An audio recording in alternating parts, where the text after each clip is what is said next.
Perkenalkan, nama saya Siti Hana Mutliatul Jannah, mahasiswi kedokteran Universitas Malhayati semester 4. Baik, di sini saya diberikan tugas oleh laboratorium anatomi untuk menjelaskan materi pertama, yaitu tentang kranium.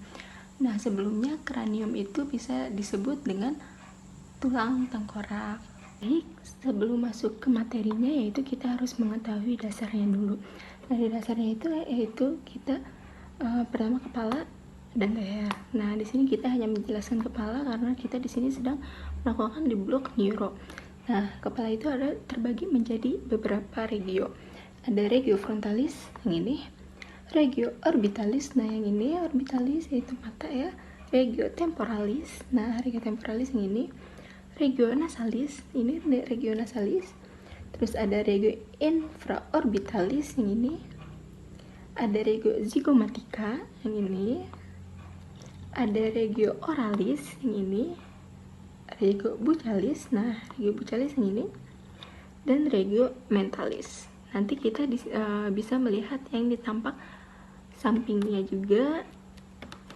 Baik, langsung saja kita melihat ke tampak sampingnya, yaitu tampak samping itu sama saja seperti tampak yang depan tadi, tetapi tampak samping ada beberapa regio lagi, yaitu ada regio parietalis. Nah, ini regio parietalis dan ada regio temporalis. Nah, yang ini regio temporalis. Ada regio occipitalis. Nah, yang ini regio occipitalis dan ada regio parotideomasterica. Oke, tadi sudah menjelaskan tentang regio-regio yang di kepala. Nah, sekarang kita masuk ke materinya, yaitu kranium. Apa sih kranium itu? Nah, kranium itu tulang tengkorak. Nah, di sini saya akan menjelaskan yang benar-benar saya ketahui saja. Yang pertama itu di dalam kranium itu ada os frontal. Nah, ini os frontal. Os frontal bisa yang disebut dengan jidat ya kalau dalam bahasa kita. Dan di sini ada foramen supraorbitale. Nah, di sini foramen. Terus ada os nasale. Os nasalis itu apa sih? Os nasalis itu hidung, tulang hidung. Terus ada di sini ada sutura nih, sutura frontonasalis.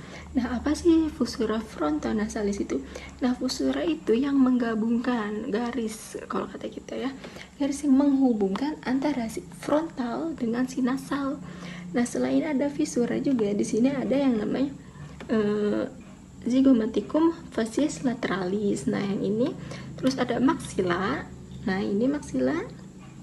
Ada apertu piriformis yang ini. Dan kita lihat lagi ke bawahnya.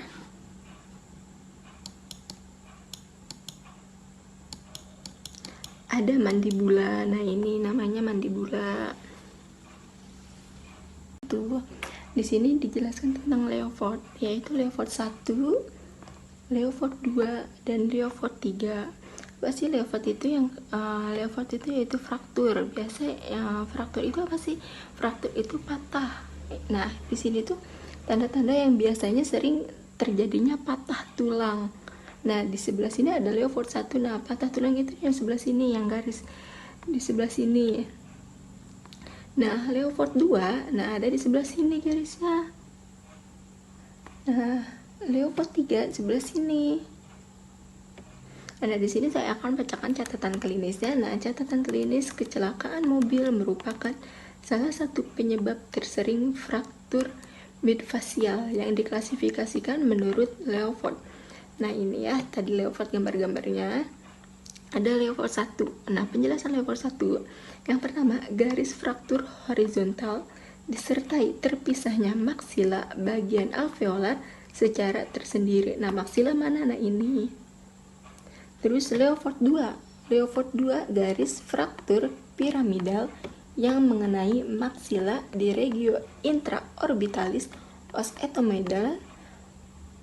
etomoidal basic cranii bagian anterior dan os nasal juga dapat terkena. Nah, jadi di sini itu di Leopold 2 itu tidak hanya si maksila yang terkena, tetapi ada si os etomoidal basis cranii bagian anterior, basis cranii bagian anterior, dan os nasal os nasal juga bakalan terkena.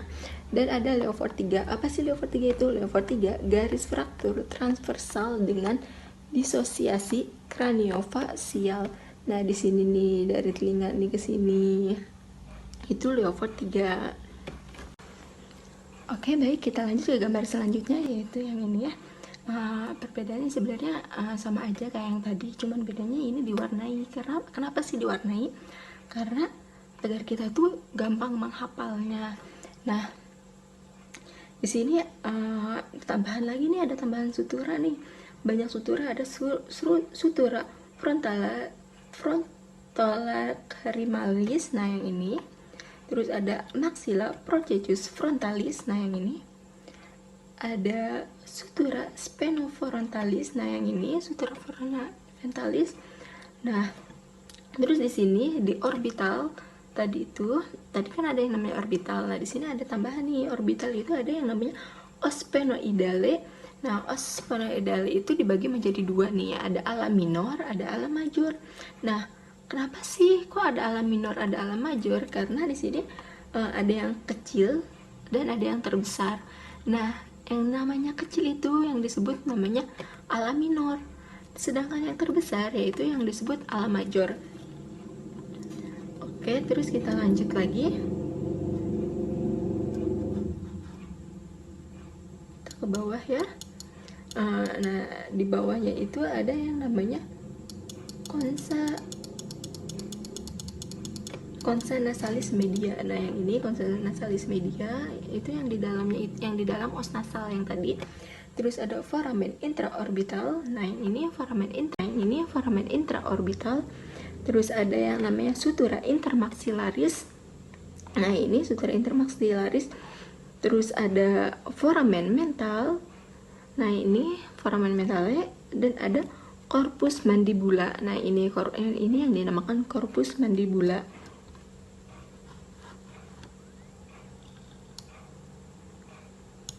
Oke, kita lanjut lagi. Ini tulang-tulang tengkorak os cranii. Tampak dari samping ya, tampak dari samping atau bisa disebut dilihat dari lateral. Nah, dilihat dari lateral di sini ada os temporal. Nah, ini nih os temporal. Nah, ini juga ada sutura nih. Nah, di sini nih ada sutura coronalis. Terus ada sutura sphenoisquamosa ini. Terus ada, nah di sini juga terbagi beberapa linea nih. Nah, linea itu apa sih? Nah, itu linea itu garis-garis. Nah, pasti udah tahu kan kalau linea itu garis. Nah, di sini ada dua linea. Nah, ada apa aja tuh? Ada linea temporalis superior. Kalau yang namanya superior berarti superior itu atas. Dan di sini ada linea temporalis inferior. Nah, inferior itu berarti bawahnya. Dan di sini juga ada terbagi ada squamosa juga nih ya, ada squamosa, ada sutura squamosa, maksudnya ada sutura. Nah, sutura apa aja sih ya? Nah, di sini nih ada sutura coronalis, terus ada sutura sphenoisquamosa ini, terus ada, nah di sini juga terbagi beberapa linea nih. Nah, linea itu apa sih? Nah, itu linea itu garis-garis. Pasti udah tahu kan kalau linea itu garis. Nah, di sini ada dua linea. Nah, ada apa aja tuh? Ada linea temporalis superior. Kalau yang namanya superior berarti superior itu atas. Dan di sini ada linea temporalis inferior. Nah, inferior itu berarti bawahnya. Dan di sini juga ada terbagi ada squamosa juga nih ya, ada squamosa, ada sutura squamosa, maksudnya ada sutura. Nah, sutura apa aja sih? Ada sutura squamosa, terus ada sutura lamboidea, terus ada sutura mastoidea. Terus di sini ada porus acousticus externus. Nah, yang ini ada condylus occipitalis.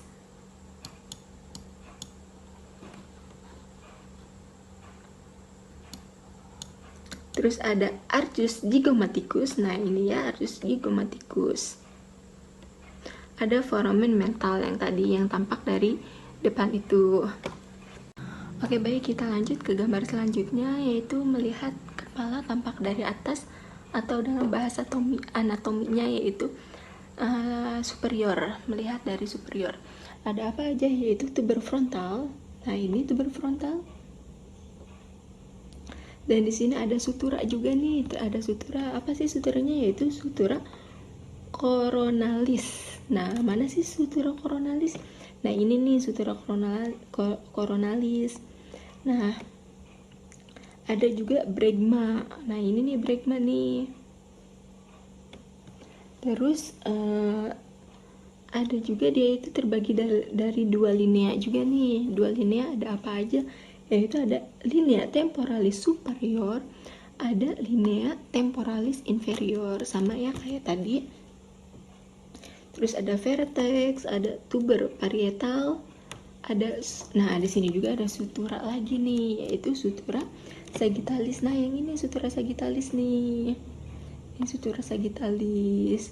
Ada foramen parietal, terus ada sutura lamboidea. Nah ini sutura lamboidea. Nah, di sini ada catatan klinisnya juga. Nah, saya bacakan catatan klinisnya, yaitu gaya fisis eksternal yang berlebihan dapat menyebabkan fraktur kranium, fraktur linear, fraktur cranium split, fraktur diastik, sama fraktur basis kranii.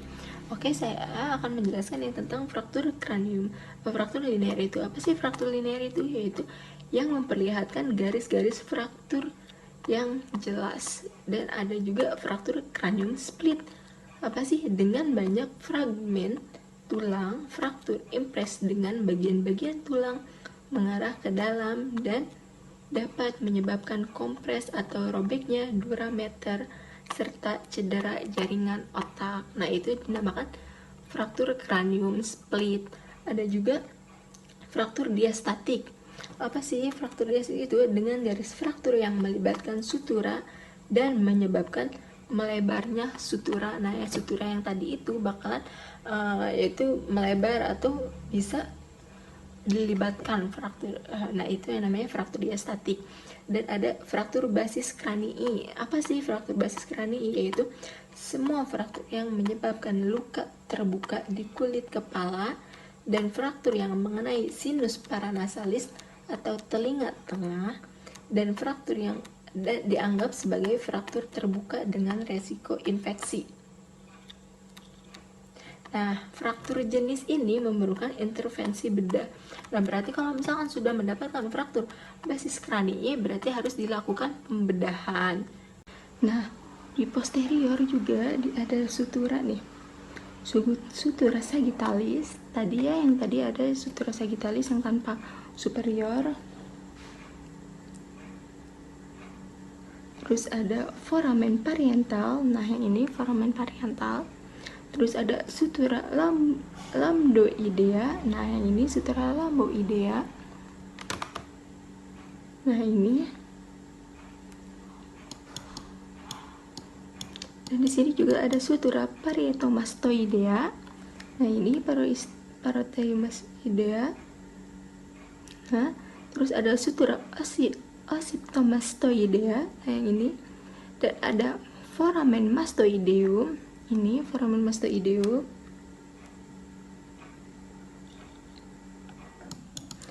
Nah, di sini juga terdapat prosesus. Ada prosesus mastoideus. Nah, ini nih prosesus mastoideus. Nah, di sini ada yang namanya protuberantia occipitalis externa, dan ada juga prosesus styloideus. Nah ini nih yang bagian kecil, dan di sini ada garis juga nih, ada linea. Apa sih? Ada linea nuchalis inferior dan ada linea nuchalis superior. Oke, kita lanjut ke yang tampak dalamnya ya. Di sini ada crista frontalis. Ini ada sulcus sinus sagittalis superioris. Nah, ini bagian atasnya. Nah, di sini ada fovea granularis. Nah, di sini tuh ada 1 2 3 4. Dan di sini ada sutura coronalis ini. Terus ada zulia anterioris et venosi ini. Ada sulcus sinus sagittalis superior yang ini. Terus ada lamina interna. Nah, ini lamina interna. Ada lamina externa. Ini ada diplo, ada sutura lambdoidea ini. Oke, kita lanjut ke tampak medial. Apa sih tampak medial itu? Tampak dari tengah-tengah tengkorak ya. Nah, di sini ada sulcus sulci arterios sutura coronalis. Nah, yang ini dorsum ciliae, sella turcica, lamina et foramen fibrosa. Nah, yang ini. Terus ada crista galli. Nah, ini nih crista galli. Terus ada os etamoidala. Nah, yang ini. Terus di sini ada sutura squamosa. Nah, ini ada os temporal. Nah, yang ini. Dan di sini juga ada canalis incisivus. Nah, ini nih canalis. Ada processus palateinus. Nah, ini ada foramen mastoideus. Ada porus admetus austicus internus. Ada canalis nervi hipoglossi sama processus toloideus. Nah, di sini saya hanya membacakan yang garis-garis besarnya saja, dan yang garis kecilnya bisa dibaca, yaitu bisa dibaca di Sobota jilid 3-nya ya. Baik, langsung saja kita lanjut ke foramen ya. Foramen itu terdiri ada foramen dan isinya. Nah, foramen ini terdiri dari foramen incisivum, yaitu yang isinya nervus nasopalatinus. Ada foramen palatinum majus beserta isinya, yaitu nervus palatinus major atau nervus maxillaris. Terus ada foramen palatina minora, ada fissura orbitalis inferior, foramen rotundum. Di sini kalian hanya bisa baca ya di Sobota jilid 3 di halaman 17. Bisa dibaca dan bisa dihafalkan. Di sini saya akan menjelaskan catatan klinisnya, yaitu pada fraktur basis kranii, garis fraktur melintas lubang-lubang di basis kranii. Karena itu, pembuluh darah dan saraf yang berjalan melalui lubang-lubang ini dapat mengalami cedera yang menghasilkan komplikasi kelumpuhan saraf dan perdarahan. Jadi kalau misalkan si foramen ini bakalan terkena, suatu saat nanti terkena atau bisa kecelakaan dan terkenanya di foramen, dia akan mengakibatkan kelumpuhan dan mengalami cedera juga. Apalagi selain itu, fraktur basis kranii dapat mengenai sinus frontalis, sphenoidalis, dan ethmoidalis liquor cerebrospinal atau yang bisa disebut LCS. Oke, kita lanjut. Sebelumnya tadi kita menjelaskan tentang kranium, tulang tengkorak yang bagian pada orang dewasa. Sekarang kita lanjut kranium yang bagian kepada bayi ya. Nah, di sini ada os parietal. Nah, ini os parietal, ada sutura frontalis, terus ada os nasal, os temporal, os zygomaticum, ada maxilla dan mandibula. Nah, di sini kita melihat tampak dari sampingnya, yaitu ada fonticulus anterior, ini ada os frontal, ada fonticulus sphenoidalis, ada fonticulus posterior, ada os zygomaticum, ada mandibula, dan os temporal.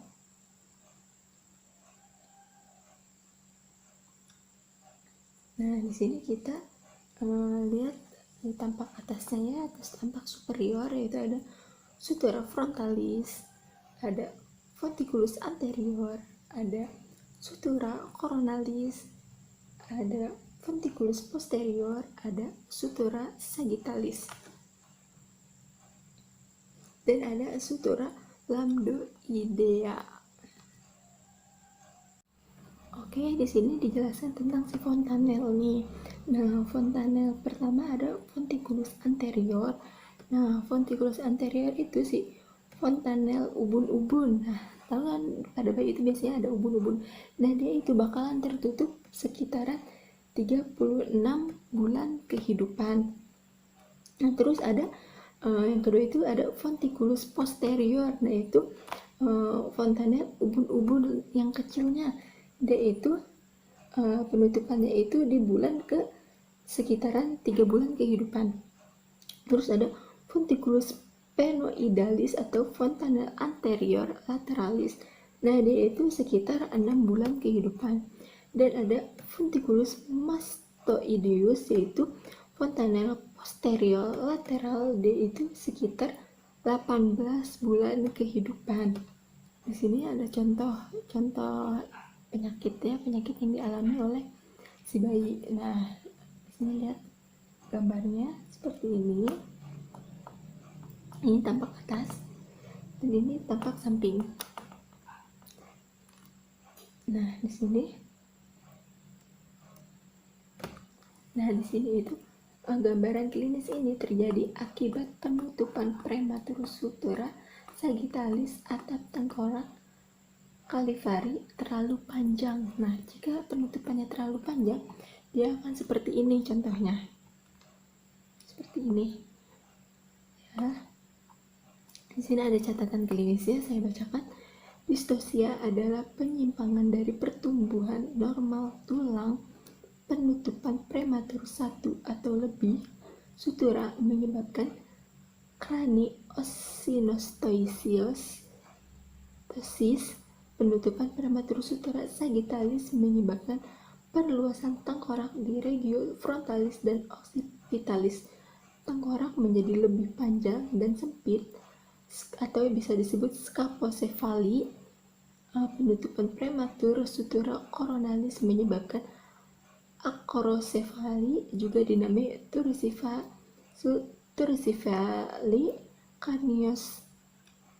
craniosinostosis asimetris, plagiosefali terjadi akibat penutupan prematur unilateral sutura